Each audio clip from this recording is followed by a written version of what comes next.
Bidadi township ಹೋರಾಟಕ್ಕೆ ಬೆಂಬಲ ಸೂಚಿಸಿ ರೈತ ಮುಖಂಡ ರವಿ ಪಾಟೀಲ್ ಮಾಧ್ಯಮ ಹೇಳಿಕೆ. ಬೆಳಗಾವಿ ಜಿಲ್ಲೆ ಖಾನಾಪುರದಲ್ಲಿಂದು ನೇಗಿಲು ಯೋಗಿ ರಾಜ್ಯ ರೈತ ಸೇವಾ ಸಂಘದ ರಾಜ್ಯಾಧ್ಯಕ್ಷರಾದ ರವಿ ಪಾಟೀಲ್ ಅವರು ಮಾಧ್ಯಮದೊಂದಿಗೆ ಮಾತನಾಡಿ, ಬಿಡದಿಯ ಟೌನ್ಶಿಪ್ ಹೋರಾಟದಲ್ಲಿ ಸರ್ಕಾರ ರೈತರ ಕೃಷಿ ಜಮೀನುಗಳನ್ನು ಸ್ವಾಧೀನ ಮಾಡಿಕೊಳ್ಳುತ್ತಿದ್ದು, ಇದರಿಂದ ರೈತರಿಗೆ ಅನ್ಯಾಯವಾಗಿದೆ. ಇದನ್ನು ರಾಜ್ಯದ ರೈತ ಸಂಘಟನೆಗಳು ತೀವ್ರವಾಗಿ ವಿರೋಧಿಸುತ್ತವೆ. ಮಾನ್ಯ ಮುಖ್ಯಮಂತ್ರಿಗಳು ಕೂಡಲೇ ಈ ನಿರ್ಧಾರವನ್ನು ಹಿಂಪಡೆದು ರೈತರಿಗೆ ಸಹಕರಿಸಬೇಕು. ಇಲ್ಲವಾದರೆ ರಾಜ್ಯದ ಎಲ್ಲ ರೈತ ಸಂಘಟನೆಗಳು ಒಟ್ಟಾಗಿ ಉಗ್ರ ಹೋರಾಟ ಕೈಗೊಳ್ಳಬೇಕಾಗುತ್ತದೆ ಎಂದು ಹೇಳಿದರು. ವರದಿ Rudrappa Hebballi, news bureau, NKS ಟಿವಿ4. ನಾವು ಮಾಧ್ಯಮ ಮೂಲಕ ಏನು ಹೇಳಕ್ಕೆ ಬಯಸ್ತವಪ್ಪ ಅಂದ್ರೆ, ಏನೀಗ ಸತತವಾಗಿ ಬಿಡದಿಯಲ್ಲಿ ನಮ್ಮ ರೈತರ ಮೇಲೆ ಆಗುವಂಥ ಅನ್ಯಾಯನ ಖಂಡಿಸಿ ಇವತ್ತು ನಾವು ಬೆಳಗಾವಿಯಿಂದ ಒಂದು ಮಾಧ್ಯಮ ಮೂಲಕ ಒಂದು ವಿಡಿಯೋ ಮಾಡತ್ತೇವೆ. ಮಾನ್ಯ ಮುಖ್ಯಮಂತ್ರಿಗಳೇ, ನಿಮ್ಮ ಟೌನ್ಶಿಫ್ಟು ಆ ಶಿಫ್ಟು ಮಾಡಬೇಕಾದ್ರೆ ಇಡೀ ಸಂಪೂರ್ಣ ರೈತರನ್ನ ವಿಶ್ವಾಸಕ್ಕೆ ತೊಗೊಂಡು ರೈತರ ಒಪ್ಪಿಗೆ ಇದ್ರೆ ಮಾತ್ರ ಮಾಡುವಂಥ ಕೆಲಸ ಮಾಡಬೇಕು. ಯಾಕಂದ್ರೆ ನಾವು ನಿಮಗೆ ಅಧಿಕಾರ ಕೊಟ್ಟಿದ್ದು ನೀವು ಬಲ್ಲ ಬಟ್ಟಿ ಮಾಡಿ ರೈತರ ಮೇಲೆ ಗೋರಿ ಮಾಡ್ಕೊತ ಹೋಗಾಕಲ್ಲ.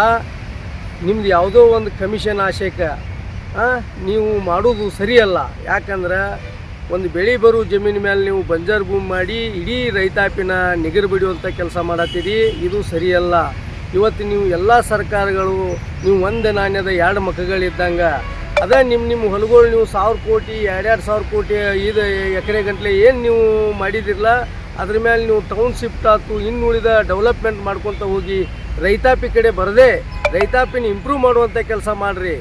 ಅದನ್ನು ಬಿಟ್ಟು ರೈತಾಪಿನ ಸರ್ವನಾಶ ಮಾಡಕ್ಕೆ ಹೋದ್ರೆ ಇಡೀ ರಾಜ್ಯವ್ಯಾಪ್ತಿ ನಾವು ಈಗ ಮಾನ್ಯ ಪೊರಕೆ ಚಳವಳಿ ಮಾಡಿದ್ದಾರೆ. ಇನ್ನು ಮುಂದೆ ನಮ್ಮ ಕಡೆ ಸಾಮಗ್ರಿಗಳು ಭಾಳ ಅದಾವೆ. ರೈತರು ಗೊತ್ತಿರ್ಬೇಕು ನಿಮ್ಗೆ, 1-2 ಅಲ್ಲ, ರೈತರು ಭಾಳ ಸಾಮಗ್ರಿ ಅದಾವೆ. 80ರ ದಶಕದಲ್ಲಿ ಇದು ಜುಲೈ ತಿಂಗಳ ನಮ್ಮ ರೈತರದ್ದು ಒಂದು ಎದೆಯಲ್ಲಿ ಕಿತ್ತು ಬರುವಂಥ ತಿಂಗಳಿದೆ. ಯಾಕಂದರೆ 80ರ ದಶಕದಲ್ಲಿ ಗುಂಡು ಹಾರಿಸಿ ನಮ್ಮ ರೈತರನ್ನ ಭಾಳ ನಾಶ ಮಾಡಿದಂಥ ಒಂದು ತಿಂಗಳೈತಿದ. ಇದೇ ತಿಂಗಳೊಳಗನೆ ನಮ್ಮ ರೈತರ ಮೇಲೆ ಈ ನಮೂನಿ ಕಾಡಾಯ್ತೀರಿ ಅಂದ್ರೆ ನಿಮಗೆ ಉಳಿಗಾಲಿಲ್ಲ ಅಂತ ಅನ್ಸಾಕತ್ತೈತಿ. 80-85% ನಾವು ದೇಶವ್ಯಾಪ್ತಿ ರೈತರು ಅದಾವ. ಎಚ್ಚರ, ರೈತಾಪಿ ನೀವು ಎಷ್ಟು ಕಾಕೊಂಡು ಹೋಗ್ತಿರಲ್ಲ, ಎಷ್ಟು ಅವನ ಕೃಷಿಕನ ಮಾಡೋಕೆ ಅನುಕೂಲ ಮಾಡಿಕೊಡ್ತಿರಲ್ಲ, ಅವನು ಬೆಳೆಗಳಿಗೆ ವೈಜ್ಞಾನಿಕ ಬೆಲೆ ಕೊಡೋದು, ಅವ್ನ ರೈತನ ಆರ್ಥಿಕ ಪರಿಸ್ಥಿತಿ ಮ್ಯಾಲೆ ಎಬ್ಸೋದು ಯಾವತ್ತು ಮಾಡ್ತಿರಲ್ಲ, ಅವತ್ತು ನೀವು ನಿಶ್ಚಿಂತವಾಗಿರ್ತೀರಿ. ಇಲ್ಲ ಅಂದ್ರೆ ನೀವು ಸರ್ವನಾಶ ಆಗಿ ಹೋಗ್ತೀರಿ. ಇದನ್ನು ತಲೆಯಾಗ ಅರ್ಥ ಮಾಡ್ಕೋರಿ. ಇವತ್ತು ನಾವು ಒಂದು 224 ಕ್ಷೇತ್ರದ MLAಗಳಿಗೂ ಹೇಳಕ್ಕೆ ಬಯಸ್ತಾನೆ.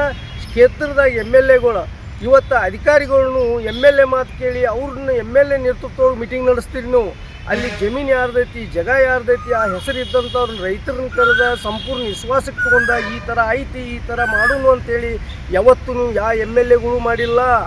ನಿಮ್ಮ ಸರ್ವ ಅಧಿಕಾರ ತೋರಿಸಿ ನಿಮ್ಮ ಕಮಿಷನು ನೀವು ಬೆಳ್ಯಾಕೆ ನಿಮ್ಮ ರೊಕ್ಕ ಮಾಡ್ಕೋಕೆ ಉದ್ದೇಶದಿಂದ ನಿಮ್ಮನ್ನು ಆರಿಸಿ ತಂದಿಲ್ಲ.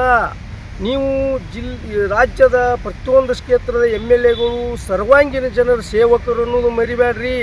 ನಿಮಗೆ ನಾವು ಪಗಾರು ಕೊಡ್ತೇವೆ, ನಿಮಗೆ ಎಣ್ಣಿನೂ ಹಾಕಿಸ್ತೇವೆ, ಸಮಸ್ಯೆಗಳಿಗೆ ಸ್ಪಂದಿಸ್ಲಂತೆ ಮಾಡ್ತೇವೆ. ನೀವು ಎಲ್ಲರೇ ನಾವು ಅಧಿಕಾರ ನಮ್ಮದೇ ಅಂತ ತಿಳಿಬೇಡ್ರಿ. ನಿಮ್ಮನ್ನು ಕೆಡುವುದು ಗೊತ್ತು, ನಿಮ್ಮನ್ನು ಎಬ್ಸೋದು ಗೊತ್ತಾ. ಇದನ್ನು ಅರ್ಥ ಮಾಡ್ಕೊಂಡು ನಡಿಬೇಕು.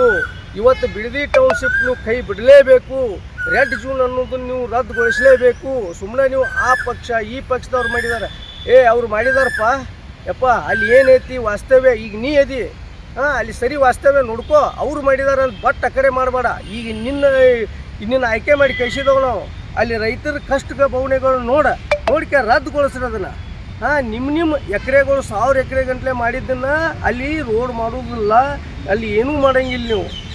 ಅಲ್ಲಿ ಅಧಿಕಾರಿ MLAಗಳು ಕ್ಷೇತ್ರ ಕುಂತ ಅಲ್ಲಿ ಏನು ಮಾಡಬಾರ್ದು, ಇತ್ತು ಬಡ ಜನರದು ಅಲ್ಪ ಜನರದು ತೊಗೊಂಡು ಇಡೀ ರೈತ ಕುಲನ ಪ್ರಾಮಾಣಿಕ ಹೋರಾಟ ಮಾಡೋರಿಗೆ ನೀವು ರೈತರಲ್ಲ ಅಂತೀರಿ. ನಾಚಿಕೆ ಬರ್ಬೇಕು ನಿಮಗೆ.